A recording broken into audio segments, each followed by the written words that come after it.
the senior highway engineer, Carl Randall. Welcome, Carl. And we got a 3 item under highways.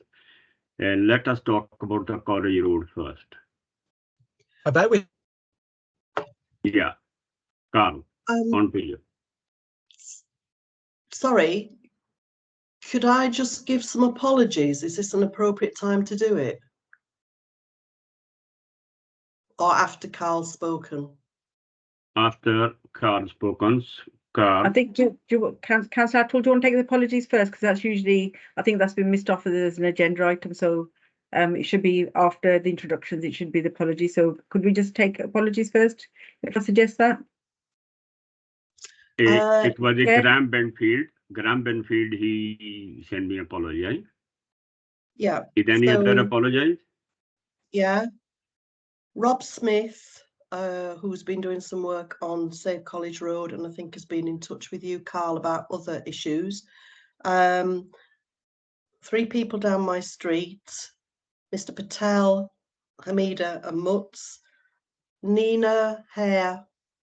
I'm waiting for 2 people from my street to join the group. If they don't, their apologies are Betul and Dave Rogers and Graham Whitfield. I haven't got that right, have I? Graham. Betul and Dave Rogers is here. Right. Betul and Dave Rogers. Good. Hello. Hi, Okay. Can I bring a Carl in, please? Carl. Yes. And thank you. Sorry, I had a little. It's a college. We start from College Road. Thank you. I had a little bit of a poor reception earlier. So yeah, Carl Randall, local engineering manager for highways. I look after your ward and 22 other wards through Handsworth, Perrybar, Erdington and Sutton Coldfield. My role is to assist with traffic calming, road safety measures, to work with your councillors, residents, schools, etc., trying to make the areas safe as we can, make improvements, all highway related.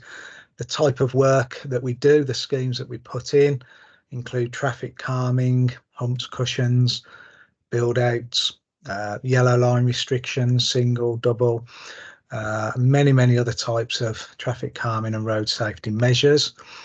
I meet with and liaise with the councillors on a regular basis to see what schemes are needed and what's a priority in your ward based against the level of funding we have for each ward. With that, we then consult and design and implement schemes in the ward.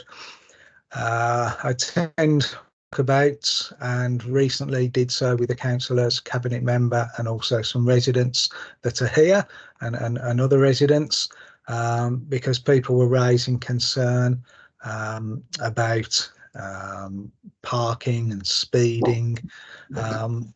There's a number of roads been raised as a concern, including College Road, and we've had various requests for measures on College Road. We've had traffic calming requests as well on roads off there and around the area, and I've also been asked to talk about Brum Breathes, which is an amount of funding that is available to each ward, £20,000 for a single councillor ward and £40,000 for a 2 councillor ward. So your ward would have £40,000 available, and this is over 2 years at the moment. Potential to be extended. We don't know for sure yet. The money has arisen from the clean air zone that's implemented, and the promise that funding generated, revenue generated from that will be turned back into measures for each ward to make improvements based on clean air, walking, cycling, reducing reliance on vehicles, etc. It's not just for highway measures, of course. It can be used, it's whatever people want. in line with the criteria, which I just mentioned briefly. The way it works, residents can request things. Residents groups or associations can request things, and so can councillors. And the way it normally works, residents would get together either with the local councillors or just together, and then go to the councillors and say, look, these are the sorts of things we would like in our area. If those measures are ones that affect the highway, if they are directly relating to requests that I may deal with, as I mentioned in my introduction, then I would get involved as well. It's not my bid, it's not my money. I am here to assist, to guide, to say what's generally permitted, what isn't, what we could do, what we couldn't do, to advise on things, what works, what doesn't work, implications of things. The bid or the application, once residents, groups, members are all happy with it, it goes to the Brum Breathes team. There's information that the Brum Breathes team needs that perhaps only I can get. For example, quotations for the works if it's on the highway. So I can assist with that. I can look at the bid or the application, sort of top and tail it based on previous experience, what may be accepted, what may go through. If ultimately there's a highway related or more than one Brum Breathes scheme application, then and the assessment team at Brum Breathes agree it aligns with the objectives, then they as the Brum Breathes team will ask myself and my team to deliver it. What we then do a more detailed drawing. We do the real, a lot of the detail work around what it would look like. If purely for example, if it was a traffic calming scheme, we would look at the road, the implications, what type of traffic calming, humps or cushions, if cushions, 2 cushions or 3 cushions in a line, how many sets based on Department for Transport guidelines for spacing. You can't have them too close to each other, you can't have them too far apart, people would speed up. So we do all that kind of detailed feasibility design. We then get quotation off framework contractors, because we need to have an idea of what it will cost. I could tell you top of my head a figure, but it won't be accurate, not accurate enough for the bid. Once we have that, we then need to go through doing a full business case to highways, because what you have to understand, the Brum Breathes team would release the funding if it met with their objectives. What I then need is highways to sign up to the fact that we are adding assets onto the highway, because speed cushions would be assets, the signage warning of speed cushions are assets. They all need to be maintained, so we need to get highways sign up through a full business case that they are happy for the scheme to proceed, it's designed and everything in accordance. There would be a future maintenance call on the general fund to pay for the maintenance. All that needs approving. So once the Brum Breathes team approve a bid or an application, we then need some time to go through highways processes, and then ultimately we can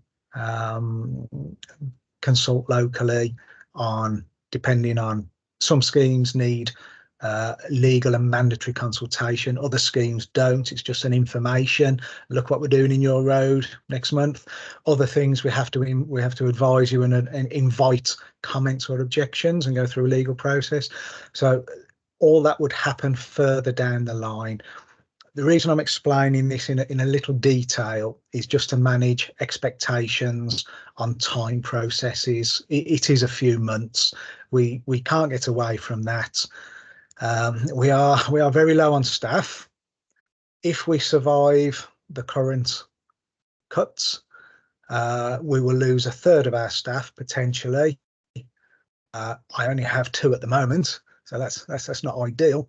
And then hopefully, with what staff we have left, we can still be resourced enough to deliver these schemes.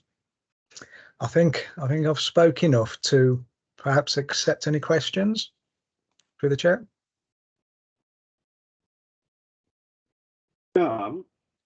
Before I get somebody else in, so far, Timothy, thanks for your presentation. To start with, when we met last, and some residents, some other officers, myself, Councillor Tuner, on College Road, under the name of Save the College Road. When early on, I tried to mention, I met quite a few shopkeepers on College Road, and their view is something else to do. Like we've seen it, there was some problem, the parking problem and some barrels, and there was some footpath slab, which is dangerous. And some officers, they made a note, you've seen yourself as well. But like a 20 miles zone, this is not a case on College Road, not on a Cornwall Road, but maybe it is on a Somerset Road. So some others in our area, with the councillor for the whole of the ward, there is some more, quite a few residents, they raised the speed and the traffic calming, such as the Crescent Avenue and the Crescent Avenue, Beecham Avenue, but some other, people raising so many. But I think we are more essential. We have to be looking to it, and we have to be try, and we have to work together to whole of the area, whole of the world where it's required. As I said again, but before I said, I think it is the Anne raised the hand. Anne, can I bring you in, please? Yes, it's really, as you know, we have worked with you, Carl, to some extent, and we've engaged the Cabinet Member for Transport for the area around College Road. Rather than just jump into that, I think at this point, what would be really good in terms of clarity, I'm really glad what you said, Councillor Atwell, because we realise that we're working on just one part of the ward, and there may be other parts of the ward where there's a need for work as well. We completely accept that. So I can talk about our draft bid, if you want. I've prepared something, but I'm more concerned that we have a process which is actually all-inclusive, so that the residents from across the ward who have concerns have the opportunity to put their draft bids in, written statements, whatever, and that there's then a transparent process whereby these can be evaluated and we can decide what we're going to go forward with. And in my head, that's probably something to do with the resident's voice, but it's also probably something technical as well, that you, Carl, will have an ability to assess things like risk or frequency and graveness of speed and all of that. So we need to actually work with you as a ward forum, so so that we don't get into a position where we're in a kind of race against each other or in a competition. Could I have some information then about what the process will be, so that we all know the timescale, the timetable, what we need to do? And I would suggest that we all come together when everyone's got their bids ready, and we then discuss them through. But we will need clarity on how this is going to be judged, because as I say, I think it's a combination of officer expertise and resident voice. Can you, Carl?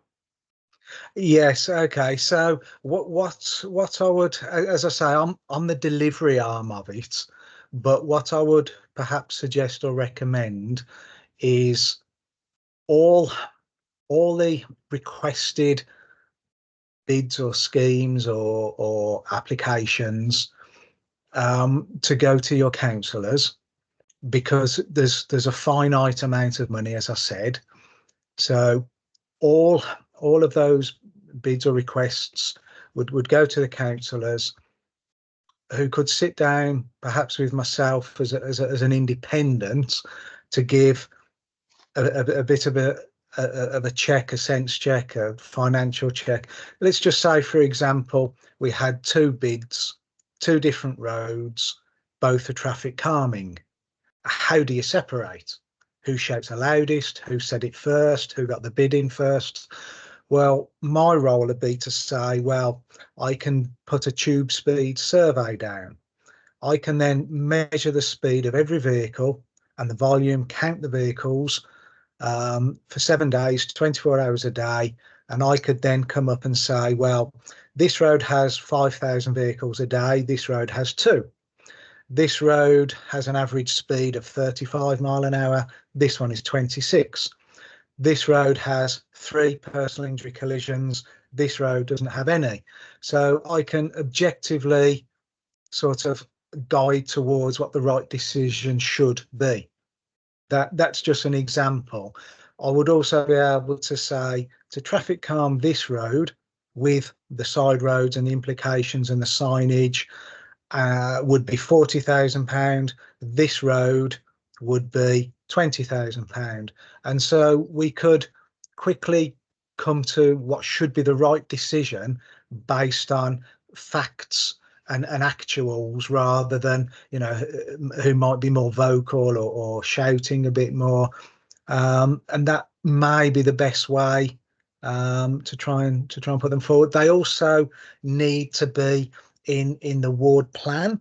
So anything that isn't in the ward plan that is wanted, I believe Carla or Leslie can assist through members in getting it added to the ward plan, if that's what the residents and councillors want, because the Brum Breathes team will need to see that it aligns with the ward plan. Thank you, Carl. Can I bring the Helena in, please? Can't see properly. Yeah. I think you're muted, Helena. Helena, yeah. Hello, Helena. I'm not. Are you okay? Yeah. This is a question just rising out what you've said of the information that you take. I live on a very short street, extremely short. We've had 2 massive accidents, 5 cars written off, walls knocked down, all sorts of things. But my concern is, do you take pedestrians into consideration? So some roads have a lot of cars, but not a lot of pedestrians throughout the day, whereas our road just happens to be one where there's pedestrians going to and from schools, particularly morning and evening. It's used quite a lot by people who are in mobility scooters. It's a direct cut through to the park and the shops and 3 schools. Is that taken into consideration, the footfall? Yes, it is. In kind of in a different way, where we have the hard facts of personal injury collision, the hard facts of how many vehicles travel there and what speed they're doing. What we don't have, we don't have the knowledge of the number of pedestrians. We don't have the knowledge of what type of street lights initially, how tree lined the road might be, how much light may emit from the columns and be obstructed from the trees. So what we do, we also we look at the street scene. So we understand from, let's say it's a 2 roads again, we would look at the 2 roads from a street scene point of view as well. And we see that there's a care home on this road. There might be a link through to a school on that road. The lighting may not be the new LED type, or it may be, but it's tree lined, and the canopies in the summer mean that, you know, less light comes through. We take a whole host of things into account, a whole holistic approach. So while we have some hard facts and hard evidence, we do also need to understand that the roads, and a very good point if it leads to a park or leads to a school, and of course Brum Breathes funding is there to encourage walking, cycling and reduce car usage. So yes, those factors would be taken into account.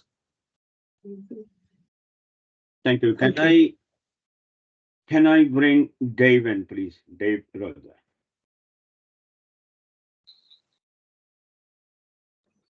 You're muted.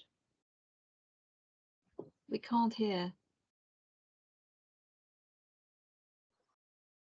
Dave is muted. Can somebody tell him that? It's not muted on the screen, but the sound's not coming through. Might be a connection issue or something. I think he's mute. He's in mute. Showing mute on his Yes, it's showing mute now. I'll try and unmute. Has anyone got yes, that's unmuted. Okay. There we are. Yes.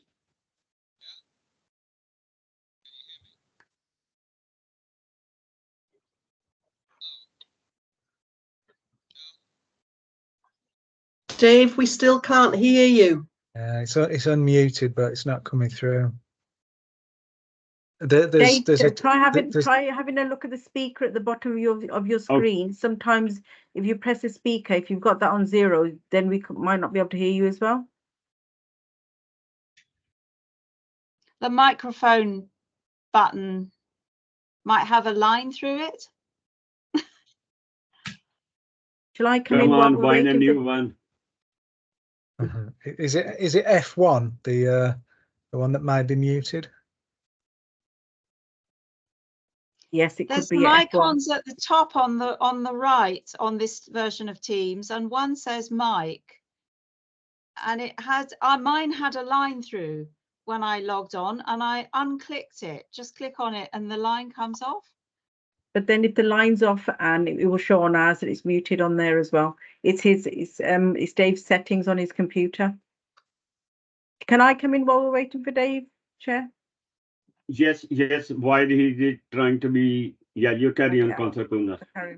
Okay. I just want to sort of, I suppose, respond to some of the comments made by residents in regards, and also by Carl and yourself, Chair, in regards to the process. So I just wanted to say that, provide reassurance to say that obviously as councillors, we're keen, and obviously I'm a resident as well, and we're keen to ensure that we look at concerns raised by lots of different groups, and there will have to be some sort of way that we sort of like feedback. And obviously we're definitely taking on board what's been said by the Handsworth Residents Association, but we also, as Councillor Atwell said, are also contacted by various other residents groups or individual residents where there's concerns about speeding on other roads across the ward. So we will I suppose look at some sort of process of how do we then sort of like coordinate the whole request of all the residents, and decide what our final bid is going to be,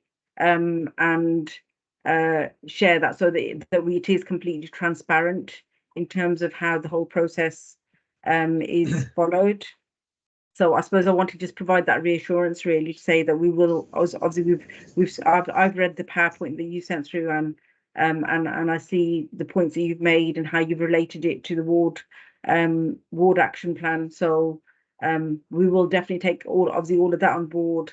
We'll look at the statistics that Carl also is going to be looking at as well, and then decide jointly. As I suppose we're all in this together. We want to utilise this funding to maximise the impact on a positive impact on the local area. So how we work together on that in terms of going forward. And I'm happy, as I said to Councillor Atwell as well, obviously this can be one where the councillors got, obviously, because we're in contact with the different groups, where we can say, okay, well, we'll work jointly with all the different groups and we'll push it through. And I've been and Thank- I think there's no deadline for it as well. This is another reassurance, so we've got time to try to carry on working on it. Thank Dave, you, are you Councillor back? Kunde. Can I bring Dave if is he okay? Dave? I don't That's think all right. so. Well, can I just suggest that if Dave logs off and logs back on, it might do the Yeah. to the microphone then. Try that. Okay. Can I? Okay. Can I bring Carl Weller, please? Carla? Yeah, I was just Yes? going to ask. I just wondered, has everybody seen the proposal from the Save College Road campaign? Because I know that there was a presentation prepared, and I wondered if it was worth going through that for those that haven't seen it. Because I think it was prepared for today, wasn't it, to share with everybody?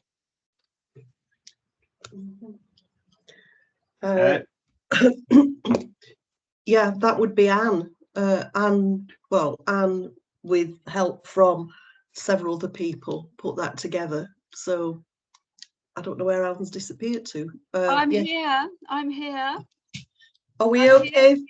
Are we okay for your presentation to be put up on the screen?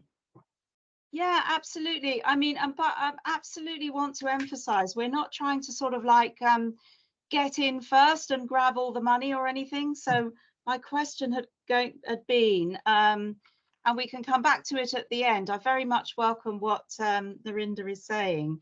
At the end, perhaps we could have, if you could give us some idea of what the process will be. So, I mean, I would suggest that we don't have an early deadline if that means that other groups haven't got time to get their act together.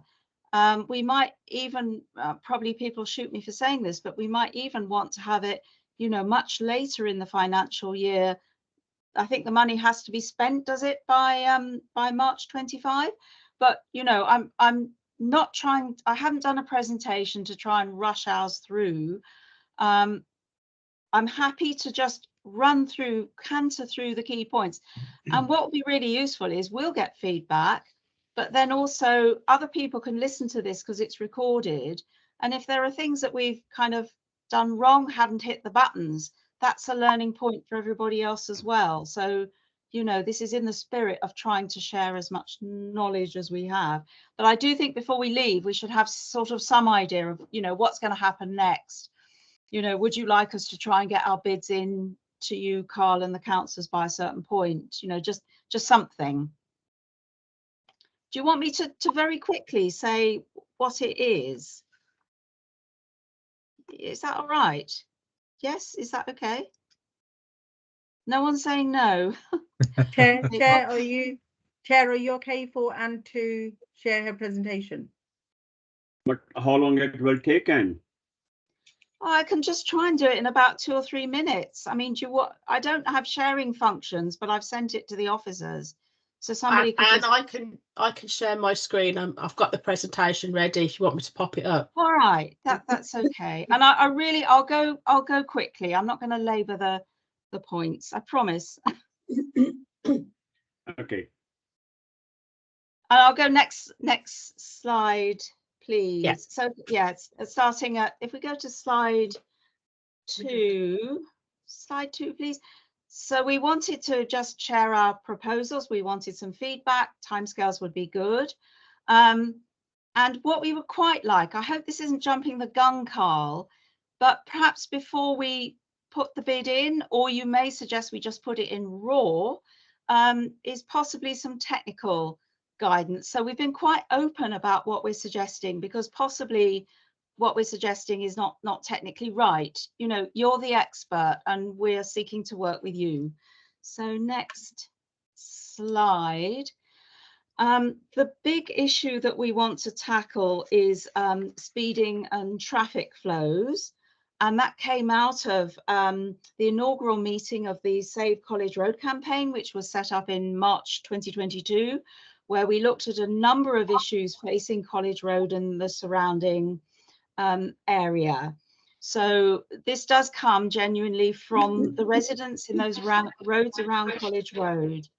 There was a really appalling accident on the 11th of June last year, which was nearly fatal. 5 cars were written off, road was blocked for hours, etc. And that led to a spontaneous petition by 95 residents to ask for traffic calming measures around the roads which are suggested you can see there. We've slightly amended the roads that are in, but clearly that nexus of roads has an issue. And we asked the cabinet member for transport to come out, and she walked around with us. The councillors came. Thank you very much, both of you, for coming. And we had Carl there and some other officers. And I think that there was a broad consensus that this was a network of roads that could be improved by some sort of traffic calming. So then the next one, if we go to the next slide, number 4. Right, so we've broken it down into 2. The first mini area would be Somerset Road, College Road, between Cornwall Road and Somerset Road, and College Drive. You all know that area. You all know that there's a huge amount of rat running and speeding because Somerset Road is so narrow that cars ram their way down to try and avoid oncoming traffic. And we suggest speed bumps, 20-mile-an-hour signs, perhaps, possibly a one-way system. So you go one way down Somerset and come back up Cornwall and College Drive, ? I mean, it depends what car thinks. This would be a very radical solution. We're not sure it's the right thing, but possibly low traffic neighbourhood measures. And that would reduce speed. It would reduce congestion and bottlenecks, and that would improve the quality of air and improve the environment. People would be more likely to use it by walking down it rather than, driving down it. And it will make other cars not rat run, but use the main arterial roads into town. So the next one is, oh yes, and we didn't put Devonshire Road in there, and we probably should have, but that can be amended. So the next one is very similar roads right next door, and they also suffer from some horrendous examples of speeding. Basically, people are trying to rat run to get onto the A4040, either to get into town or go to the motorway. And these 2 roads, Enwell Court and Selborne, are really favourite because you can get down there onto the A4040 and avoid the College Road congestion. So again, we're suggesting speed bumps, 20-mile-an-hour limit, possible digital speed alerts, possibly a one-way system, so going down Enwell Court Road one way, coming up Selborne the other way. The junction of Selborne and Enwood is far too wide. I'm really scared to cross it because it's so wide. So we were thinking of some planters and possibly some trees on the left side of Enwood as you go down to Church Lane. I mean, these are just ideas. We don't want to do or die on the basis of these ideas. We really want to have dialogue with transportation about what would be best. And again, that would slow the traffic down. That would mean better air quality because slower traffic means less emissions. And it would be much more likely that people would want to walk down those roads with their kids. There are 3 nearby schools, as there are 3 nearby other 3 schools around the College Road area. So we think a lot more people would probably walk their kids to school because the roads would be safer to cross. You get people going out and doing more leisure activity, walking and running, because the roads would be easier to cross. The whole area would become much more used by pedestrians, as well as emissions going down. And possibly throughout this whole area, some kind of speed camera might be helpful. So I'm nearly at the end, really. Can you move to slide 6? Is that all right? Thank you. So I'm not going to go through this in detail because I think what I've said really covers it. But these are the Brum Breathes criteria. So if you take cars out of these roads, you stop them rat running and you keep them on the arterial roads, you get less congestion. If you have less congestion, you have a better flow of traffic. The cars are going slower, they're emitting less. You haven't got stationary cars pumping out stuff. It's much more pleasant, and the flow of traffic that goes through, the remaining traffic, moves much faster. There'll be less cars there, so it reduces the volume. You're getting at the source and exposure, so the cars won't be there to subject the residents to this kind of pollution and emissions. You're enabling drivers to do what they should do, which is to stay on the arterial roads. You're enabling the residents to walk to the shops and to the schools and to the GP surgeries, and you're enabling residents to, so that's active travel, and you're enabling residents to run and walk for leisure around those areas, because they become much safer and more pleasant areas to be in. We're almost at the end. The next one I can really canter through, number 7. It's just really to say to you, we're aware of how this links to the Birmingham Connected criteria. So clearly, it's a more efficient city if it's less congested. It's more sustainable for obvious reasons that I've said. It's more healthy because it encourages active travel and walking. And honestly, when I go to some, I'm not doing Birmingham down, but when I go to places like Oxford and places in London, they've done a lot of this years ago. And it's a much more attractive city to live and work in if it has neighbourhoods that actually work, that aren't, you know, really congested and polluted in the way that this area is. So we think that it meets all the Birmingham Connected criteria. I didn't have time to look at the corporate plan, but I can do. So, and then the next one is just how does it relate to the ward priorities? So our last ward plan was 2020, and we had a whole load of priorities, but I think there are about 7 or 8.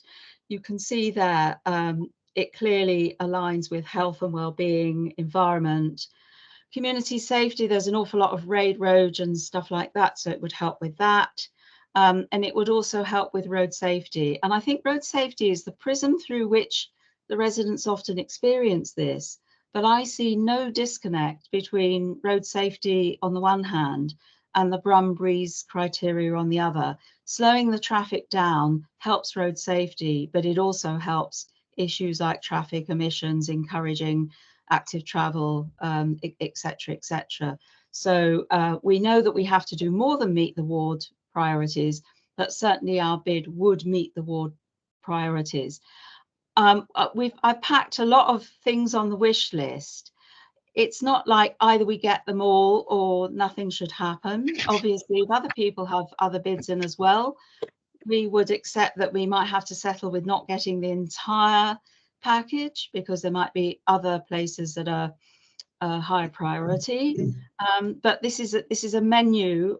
It's a provisional menu, and what I'd like to hear from Carl perhaps is, I don't want to put you on the spot, but could we work with you on this, and then we'll try and work to whatever timetable, you know, we agree at the end of this meeting is the most appropriate, and we will do everything possible to help you know, have dialogue with residents. We'll do all that heavy lifting, and we will also, the one road we haven't consulted is Selborne, and we're happy to go and do a survey in Selborne and, you know, do some of that heavy lifting for you, because we're very aware of how stretched you are.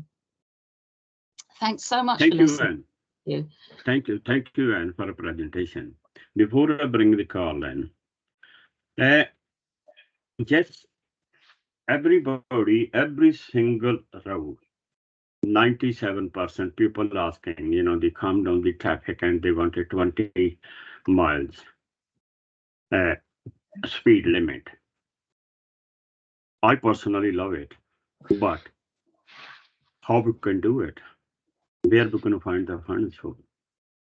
And sometimes we talk about, you know, the one-way system, and you said the Selborne and the Handsworth.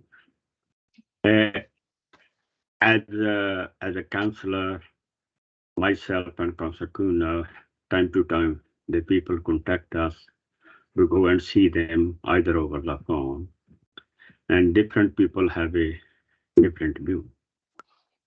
To be honest, to calm down the traffic, and day by day we're having a lot of traffic, and if we just cut down the speeds, everywhere, then how we can move the traffic. This is my request to Carl, if he can say something on it.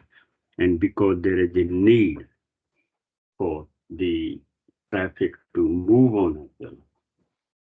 From our ward, lot of people from Grayson Avenue, through to Ackford Road, Hampstead Hall Road, Hampstead Hell, I think, or not Hampstead Hill. The end of the Ackford Road, either they go to Melfield Road or Leopold Road, they went 20 miles. And Beecham Avenue, then they join Hampstead Hell to get the traffic to Walsall Road. So in a traffic time, it is a chock-a-block. And how we can move this old traffic, and there is a need sometime to move on the traffic. We need some more speed, some roads, so where they could come rather than carry on this one. And Councillor Cooner, she raised the hand, then I will bring the Carl in. Probably she can add something into it, and the Carl can say I think something. Dave's got his hand up before me. Yeah. Can you hear me now? Yes. Hold on. Okay. I'll put you in first. Dave, I'll bring you in first. Come on. Okay. I'm a resident, so there's a personal perspective. I'm a resident on Edward Court Road, and I'd just like to comment on the way people go down Selborne Avenue and then walk Court Road. People drive like maniacs down this road. My car was written off on the 18th of December. The front wall of my house was knocked down. 4 other cars were destroyed on the street. As yet, I've had no compensation from the insurance company for that. I take my grandkids down to the park, and it's a nightmare crossing Selborne Road because people come around that corner at speed, and there's no way of kind of slowing that down. It's far too wide to get across the road there. So I think there are really serious issues here. And you were talking about Oxford, Anne. If you go to King's Heath, which is just the other side of the city, there seems to be a lot better traffic calming stuff over there. I go over there regularly. There are 20-mile-an-hour limits. There are speed bumps. There are roads that are closed off. So it's about time we had a better share of the deal over here, in my opinion. So I'm saying my car's been written off now twice in 2 years. And even last night, I had my wing mirror knocked off. People drive at 60, 70 miles an hour down the street. It is lethal. And we've got children in this street, and I've got my grandkids here. And I'm seriously concerned about someone's going to get killed next time round. That's my view. Thank you, Dave. Yes, Councillor Cooner. Carl, before you come in, just a quick question, I suppose, to add on to the other questions as well. So obviously, in the past, when we've had concerns about speeding on various roads, we used to have the strips put down to measure the actual average speed of a car, because sometimes perception is very different from reality. So as part of this process, is that something else that's something that could be looked into? And obviously in the past, it used to be done by the police, so we'd have to request the police to put the strips down. Is that process still in place? Obviously, because we want to maximise the best benefit of this funding. And obviously, I asked you the question before about, obviously with TROs, it was like if we put multiple sites in one application, it was more cost effective. And you've said that that's not the way that this would work, because it would be costed in a different way. But we want to maximise the funding that we've got in terms of how we're able to utilise it and across the ward. And I think so. The other thing, in my perspective, obviously, I'm also a resident today, but I don't live on Selborne Road, but I'm also a resident of the ward. And I know that, well, obviously, we've got Handsworth Road on one side, we've got Devonshire, and we've got Somerset and College Road on the other side, and then road in between is obviously Selborne Road. And I know that Selborne Road is used by many residents who don't need to go to the city centre, or they don't need to go sort of like towards Handsworth, so they don't use a College Road. So they use a Selborne Road where they go from Selborne and they just go directly down Hinstock. So that kind of, in a way, it disperses the traffic rather than it all being congested on just the two main routes. So this is why I think it's important for us to look at a holistic picture of what we're looking to do, rather than just sort of like because this is all focused on one part of the ward. So and in my perception, and I don't know if there's anyone here from College Road, but in my perception, whilst there is congestion because of the parking and the concerns around parking on College Road, I don't think that College Road people are able to actually speed, and I don't think they're able to speed down Cornwall Road. That's my personal opinion. But I'm asking the question, can we look at monitoring speeds? Obviously, I might be wrong, but that's my perception. Obviously, residents have got a different perception, but is that something that we can look at? Apart from anything else, they're saying, Dave saying that Uh, Helena, you're on not on mute. I'm on mute. You're Sorry, not on Hello. mute. I'm not We on can hear mute. your Hello. conversation. Hello, thank you, Councillor Kunal. Just a little I'd like to add on the parking on College Road.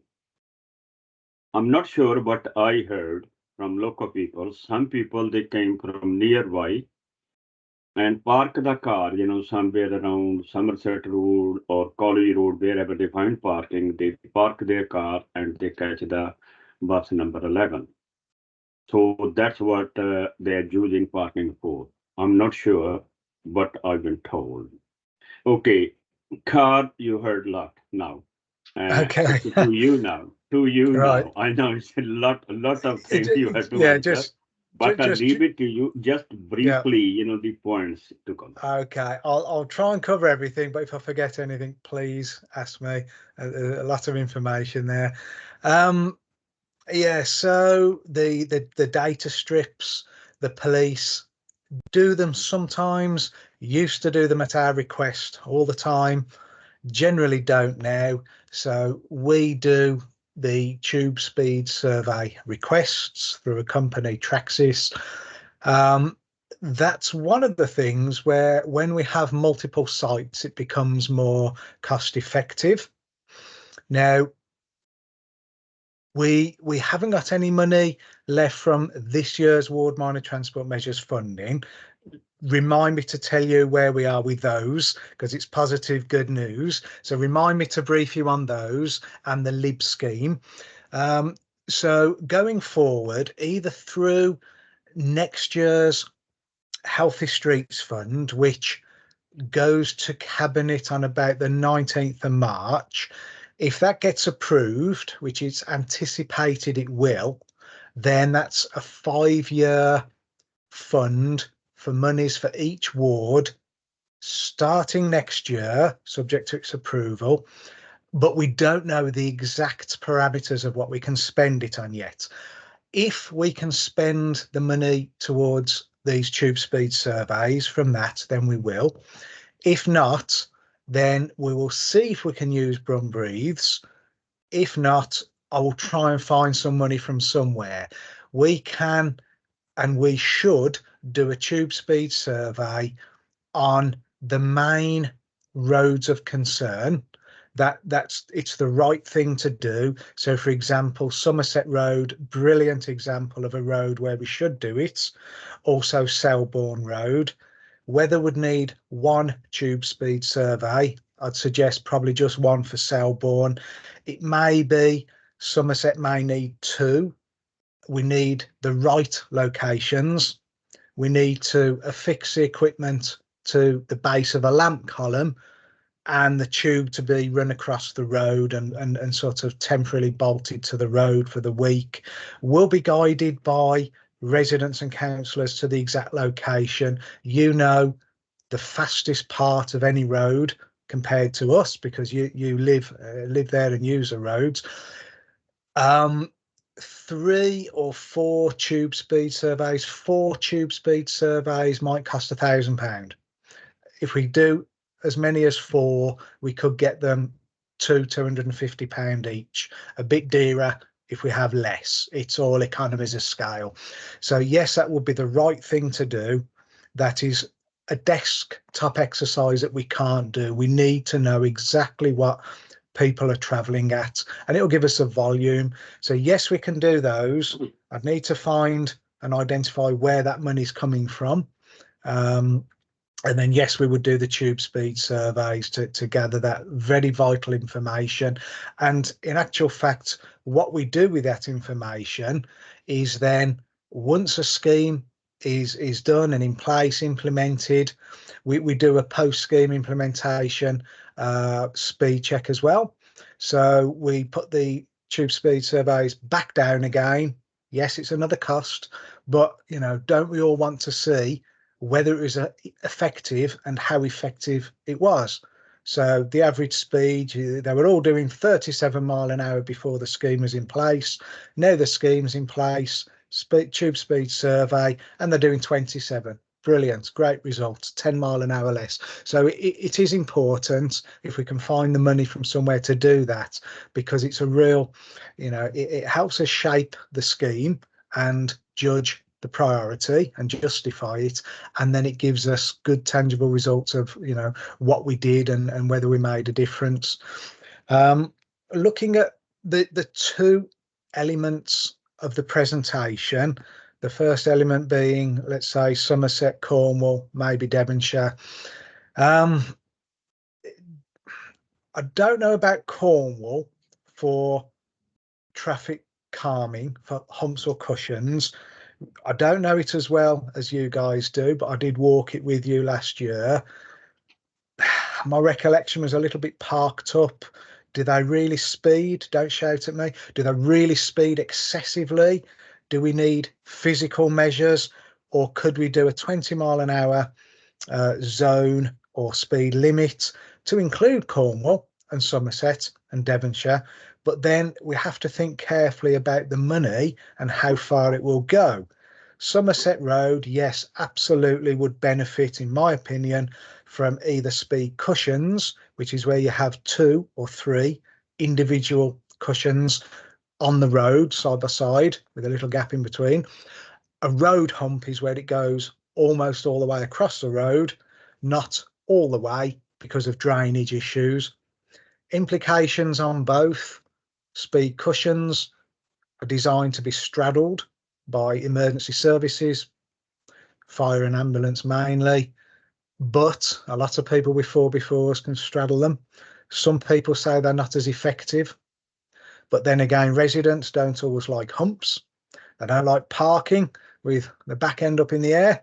You know, parking's of a premium in many roads, but you know, I'll be guided as well by public opinion and what people want. Costs very similar for either form of traffic calming, humps or cushions. There's going to be a lot down Somerset Road, as you can imagine. So the money will be, you know, it'll be adding up. Pair of cushions, £1,500, £2,000. We have minimum and maximum distances governed by Department for Transport guidelines. No good too close, very uncomfortable journey. Nobody wants that. Too far apart, they'll speed up in between, and we're not allowed to do irregular. So, you know, we would need to do some work on what's the best treatment for that road. Do emergency services use it? Are we more guided towards cushions? If not, and no local bus route, could be more guided towards humps. So that's why I've said Cornwall Road could be included and should be in the 20 mile an hour, but could we get away with 20 mile an hour roundels written on the road, 20, the letters 20 in a circle written in white on the road? Is that enough for Cornwall Road?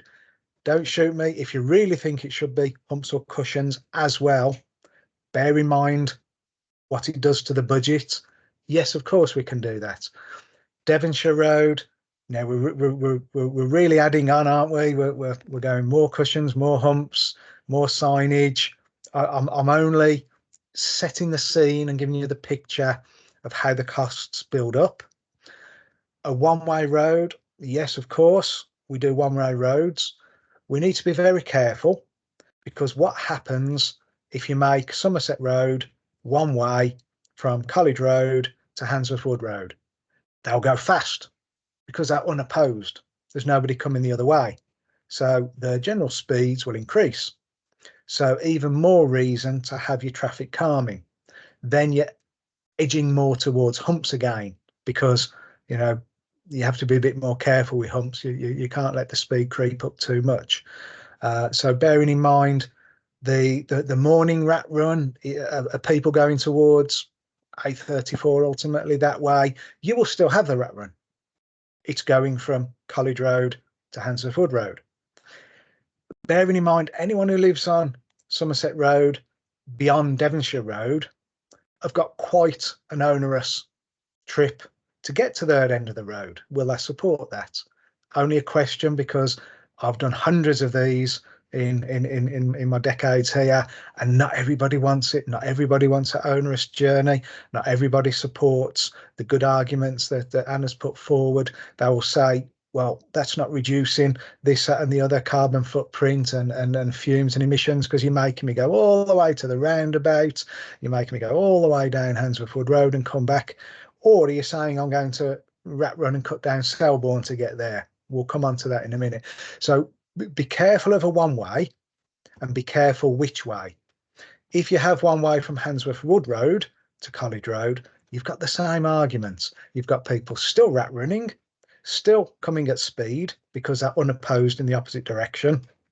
And then you've got people who live on Somerset Road, Cornwall Road end, who are saying, I want to go all the way around there just to get to my house. And the same on Devonshire. You know, should that be one way? If so, which way?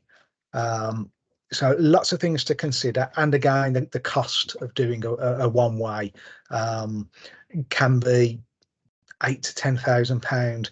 You're looking at a whole new lot of signage that requires to be lit, no entry signs, one way signs, etc.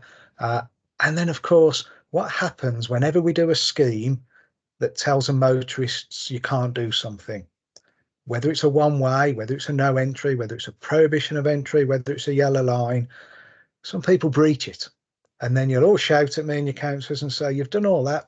What good's that? They're all still driving up that way. They're still breaching it. Well, that's the police, I'm afraid. And, you know, their resources are as stretched as ours. Just a bit of food for thought, just a bit of things to consider for the Somerset scheme. Selborne Road end, a little bit similar insofar as your one way. One thing I think I mentioned about would need to consult with the emergency services, you know, especially the ambulance or fire service and the police may be venomously against something for some reason, you know, none of us are aware of. Is that a primary route that they would use? You know, I don't know. The Selborne Road end, especially thinking of the one way, yes, it could work better there on Selborne, potentially, once we were guided as to which way you think is better. For example, if it was one way from Handsworth Wood Road up Selborne to Church, you've more or less cured the Enwood Court Road junction, have you? Because you can't speed up and do that left turn, not as easily and as fast as you can come down Selborne from Church and go right into Enwood. So maybe a one way from Handsworth Wood Road could help that. We could consider things like bringing the curbs in a bit, but it's a huge area. It probably costs 40,000 just to curb and tarmac it all. Maybe a pedestrian refuge, £10,000 to assist people crossing. Put the refuge on Enwood Court near Selborne. Something to consider. Traffic calming, 20 mile an hour, yes, could work. Again, 20 mile an hour scheme. It could be done in conjunction with Somerset. Both those could be put together. And in economies of scale, yes, the consultation's all done as one. The adverts in the press are done as one, just a bit bigger adverts. You're relying on a lot more support, potentially a lot more objections. An objection in Selborne would hold the entire thing up during the process. We normally try and split biggish schemes to allow hopefully some degree of success on one or the other while we try and fight and negotiate objections and cabinet member reports. Could be done together, would be a bit cheaper being done together, but quite expensive schemes. I think, you know, if you've sort of followed my train of thought, just objectively looking at what could be done. In summary, yes, we can do things in both these or all of them, but £40,000 really wouldn't go very far. It maybe I advise members to choose one, the Triangle, Selborne, Enwood, or the other, Somerset, just Somerset, with 20-mile-an-hour roundels, paint on the road for Cornwall, and would have to look at Devonshire and see what information it gives us. Should it be included with humps or cushions? Is that what the residents want, or are we really just exhausting all of the funding in that road? And of course, as councillors have said, and Councillor Atwell said, Greston's been an issue with us for some time, and many other roads. There's small groups and residents and associations coming to us all the time, up at Friday Road, up at, you know, many other roads of concern in your area. I don't know if you want me to pause for anything on that, or if you want me to go on to this year's ward minor measures and the lib. Leave it with you, Chair. Thank you, Carl. Before I bring Councillor Cooner in, and as I said early on, two part the Somerset Road. Carl, I have a bit of experience in a planning side, you know, from my business and lining thing. I don't think so there is a need for the whole of the Somerset Road, you know, just one way. Just from College Road, because when the people come from the roundabout, Oxford Road, Church Lane, Grove Lane, and they can turn right to go to the Handsworth Wood Road, but only one way up to where the temple is, Cornwall Road or College Drive, I think, Cornwall Road. Just that part. But Cornwall Road, I don't think so that's need one way or anything. I've spoken to the people. Different people have a different view. But if we look into it, when the people were coming from Handsworth Wood Road, turn right after immediately from the temple, and they can carry on through the Cornwall Road. So the traffic will cut off. Even the traffic from Church Lane, when they go to Church Lane, then Selborne Road, then after a few yards, they turn somewhere, you know, in Enwood Road. So that traffic from that junction, College Road and Somerset Road, that traffic will take to Handsworth Wood Road. So that will help a bit.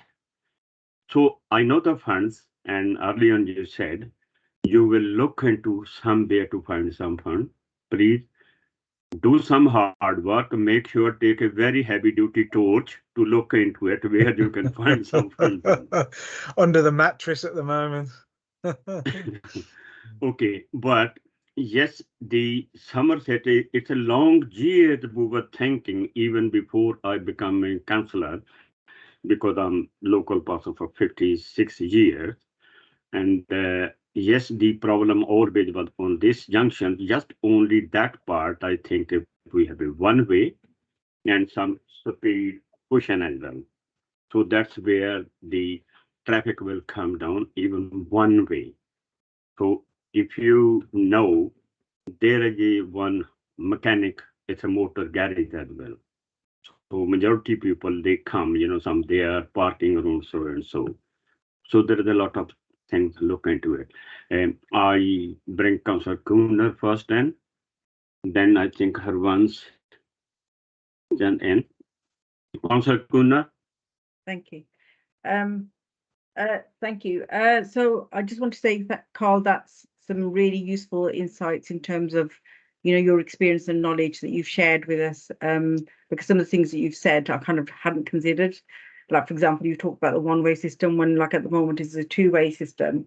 If there's cars coming, that is actually some way that it will slow the cars down, because you've got to allow for both cars to go both directions. But if it's only cars going in one direction, there's nothing stopping them going even faster. So that I suppose works against what we're trying to do. So I think that was really, really useful, and it just evidences the fact that we do need to ensure that you're fully part of the process in terms of whatever we decide to do. The other thing that kind of comes to my mind is, obviously we're talking about Devonshire Road, and I know at the moment there's a planning application in regards to the bowling green, whether we're able to sort of like secure any funding from that as part of the planning application, because my understanding is that's not been assessed yet. But I don't know if you've fed into that, because obviously if that bowling green is going to be busier, that I would suggest that means that more traffic on Devonshire Road, and whether we can sort of like put a condition on for some funding from that, sort of like, you know, beggars can't be choosers. Yeah, we're fed into planning the request for funding, you know, 106 or highway mitigation, however that budget we have, and I know Anne and others have submitted emails and what's the word, you know, business case, if you like, for why they should have funding for these measures. Yeah, so I think if we can, I mean, are you supporting that, Carl? Because I would be supportive of that. Yes, absolutely. Okay. Okay. So so that again is something that we can sort of like will help boost our funding a little bit. Yes. So I think, you know, all I wanted to say, I suppose, is like, you know, let's all work together on this. And because I am keen that if we can, I know we spoke earlier about clusters and stuff.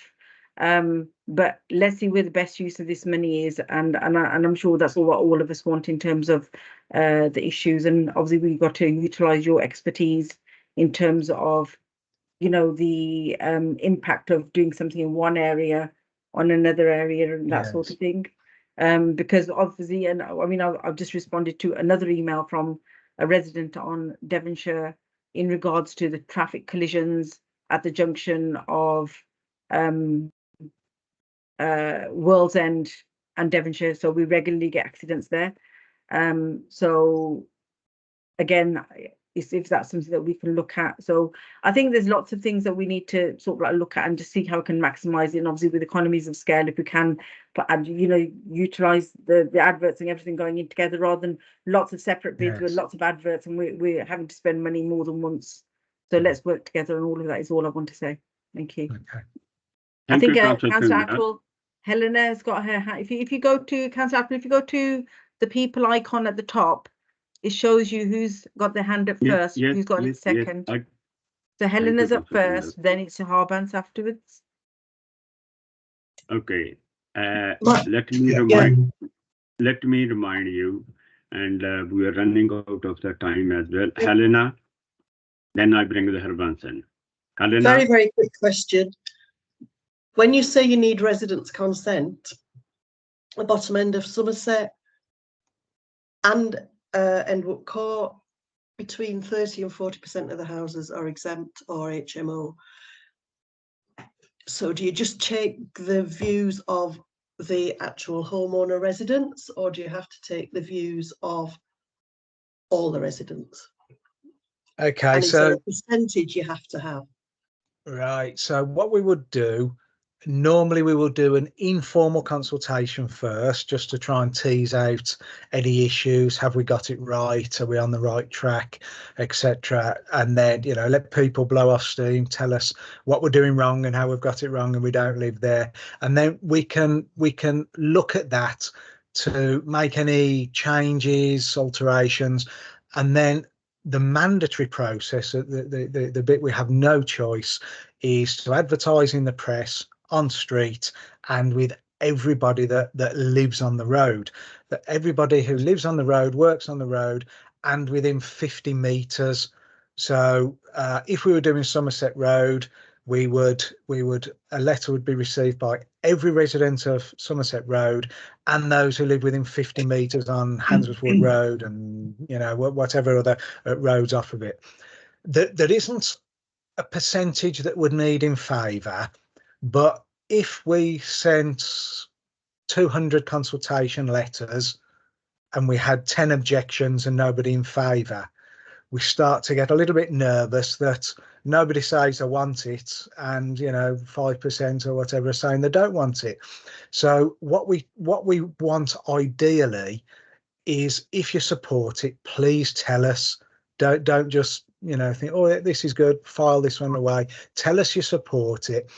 Any single objection needs to be considered. So we would liaise with the objector with a view to try and negotiate the objection away. Why do you object? Maybe there's something they don't understand, maybe there's something they don't like, maybe we could tweak something within reason. Sometimes people just say, waste of taxpayers' money, council needs the money, don't spend it on this. And there's not much you can do about that.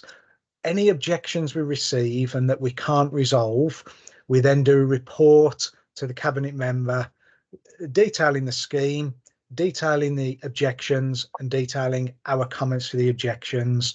And normally, if we've got it right and we're on the right track, it's a democratic process, but if we've done everything right and reasonable and the majority of people want it, the cabinet member would normally say that we can proceed, but we do have to listen to objectors. So hopefully, if people can support it, there's no number for and there's no number against, but it goes without saying, if most people support it, tell us, and that does help. Thank you. Thank you, Carl. Can I bring Harvansh in, please? Harvansh? You're just on mute. Okay. Hi, thank you, Carl. That was really useful. Everything you said about the traffic calming. I'm a resident of Somerset Road, and well, because we sit in our front room, we see the constant barrage of the cars racing down from Handsworth Road and then slowing down, just past the Gurdwara. Yes. That's what happens. So, I'm just thinking, would it be useful to have is it called the tube line, testing line? The tube speed survey, yes. Yeah, just past the morning, I think it's called morning house. I think it's Morning Life. It's where there's some, Okay. I think it's a homeless centre across the road from us. And, just before Devonshire Road, have it before that, because where we are, that's the most maximum. They go whizzing down, then they slow down, just past the Gurdwara. Yes. So I think what we would reach out through your councillors to say, we now have the funding, where do we all think is the best place for it? Okay. Our only stipulation, we need a lamp column to attach the the box, the counter to, and ideally not in a place that where people are naturally slowing down for any reason, some large access to a Gurdwara or something. We want the true speed that people are doing, not somewhere where they're going to slow down for something and then speed back up. And we're guided by you good people for that. Yeah, like I said, number 40, 43, 41, somewhere along there would be really good. Okay. Before you get to Devonshire Road. Yes. Yeah, and the other thing was, you were mentioning, like, if you put speed bumps. I've seen the speed bumps in Hinstock Road, and they have no effect because they're quite low, and people just whiz along in them. So I'm just saying, perhaps you may want to look at this height again when they actually do them, if we do get approval. Yeah, we're governed by Department for Transport guidelines on that. We can do a maximum height of 100 millimetres. In Birmingham sort of adopted practice is 75 millimetres. Some of the most recent schemes we've done, we have tried to creep a little bit higher, and we've done some good work around some schools not long ago where we know they've had more of an effect. People really, you can see by some of the scars. I think Churchill Road's a good example. You see the amount of scars on the top of those. They've been effective. People have took them too fast and they won't do it again. So we will try and get, depending on if we get the funding, if we get the scheme, what people want, we'll then design it accordingly and try and get, you know, the right height. Okay, no, thanks. Thank you, Harbans. Can I bring the Councillor Coonaran, please? As I said again, we are running out of the time. Only 10 minutes Sorry, left. I'll be very quick. I've got something under AOB as well, please, Councillor Atwell. Just so in terms of the comment just made by Harbans, I think that sounds like the right location for monitoring, because I agree that because it gets congested towards the end of Somerset, they slow down there. So I think that's a good location if we do speed monitoring. In terms of the speed humps, I think it's not so much the height, it's more the width, because if we can do the width, because what you don't want, if someone's got a smaller car, that it damages their car. Because even if they're going slowly, if their car scrapes and their car's low, it's going to damage their car. So you don't want that. You just want people to slow down. So I think, isn't it more the width than the height for the bumps? Yeah, there's parameters, height, width, length for whatever we do, and it's about choosing the right one for that road. And if it's not an issue for emergency services and bus routes, then we can be a bit more flexible on what we choose. Thank you. And that's my point. So I'm happy. I don't. Yeah, if we want to go to AOB, then thank you, Councillor Atwell. Okay, I think we had a very, very good conversation. Unless it's very urgent, if somebody want to say something onto it, and please say yes, Carl. Very quickly, I just wanted to update you on this year's ward minor measures funding, the schemes we've worked on, and have got to the point where we're now going to start raising the orders and building them. And that'll be the bollard scheme on the corner of Cornwall Road and College Road. There'll be 8 or 10 bollards going in on both sides of those roads to protect the footways. That'll be going in. That'll be going in soon, and a pedestrian drop crossing point with tactile crossings on both sides there. Whizzing through quickly. Also a pedestrian refuge for Friday Road to assist people trying to cross the road just before Hampstead Hall Road. And then finally on College Road at junction of Oxhill Road, again some bollards on the one junction there just to try and keep the vehicles off the footway, keep the footways for pedestrians. And then absolutely lastly, the local the LIB scheme, the local improvement budget scheme of 2 years ago, which we met with a lot of issues once the council went into financial difficulty. We've now finally got to the point where that scheme is completely signed off, completely approved, and we can now proceed with the traffic calming on Camp Lane. That's my update. Thank you. Thank you, Carl. When these bollards on Cornwall Road and the College Road, they're going on? When? Do you have any time scale? No, the original aim and intention, as always, is by the end of the financial year. But because of the budget and spend restrictions, we literally only a few days ago had the final permission. We had our entire £1 million ward minor measures schemes on hold. We wasn't allowed to spend a penny. Now we are free from all of that. It's all been unlocked, and it's about trying to get the contractors round to all these schemes all around our wards. So I haven't got a time scale, but So I can let you know. That would be by the end of this financial year, before the April? It would have been, but if I'm honest with you, I think it'll slip into April or May. But it's safe, and it still will be done. The money won't be lost. Thank you, Carl. Lastly, maybe you are the right person to tell me. I heard from, not from Birmingham, not from Sandwell or Walsall, elsewhere, I won't name it yet, that authority. They use some external funding. Are we allowed, or your department can apply from external funding to do some work which is for the public, which is we're doing? Can we or not? Or can the city can support that on behalf of the local residents, or in behalf of the board committee. Do you know what funding it was or where from? That's all. I don't have, I can find out and come back to you. But it's external funding. Maybe I think there was some charity, charity. And some time ago, somebody mentioned off the record, and that was the best medal and I think buses. There's two other areas of funding that we sometimes do get money from. Sometimes the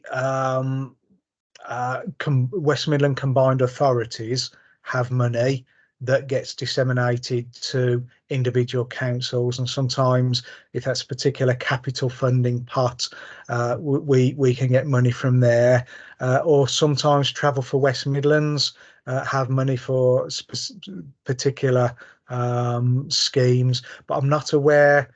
I mean, if there is any external funding, we always grab it with both hands, and because that helps meet our needs and the residents' needs, because we retain request lists for many schemes and measures that we simply can't fund. So if ever we get external funding, we would welcome it and we would spend it. So it means when we said the Birmingham, our board is allowed to apply for it. So the city of Birmingham will support us technically to write, submit the application. I believe so, yes, although I'm not, I'm not aware of the detail. Please, can you find out and come back to me kindly? Yes, and if you remember or find out any more about where any of the other councils are getting it from, that'll help me try and find. I will try to find out, because the information I have that was confidentially, because I don't want to break somebody. Okay. And maybe somehow we can look into it. Anyway, that would be really good. Thank you. Thank you very much for everybody to attend the meeting. It was very nice meeting, and I think we cover everything most likely, 99%. And especially Carl, thank you very much. And all the residents association and all the guests, especially Leslie. And she always, even I know she's not very well.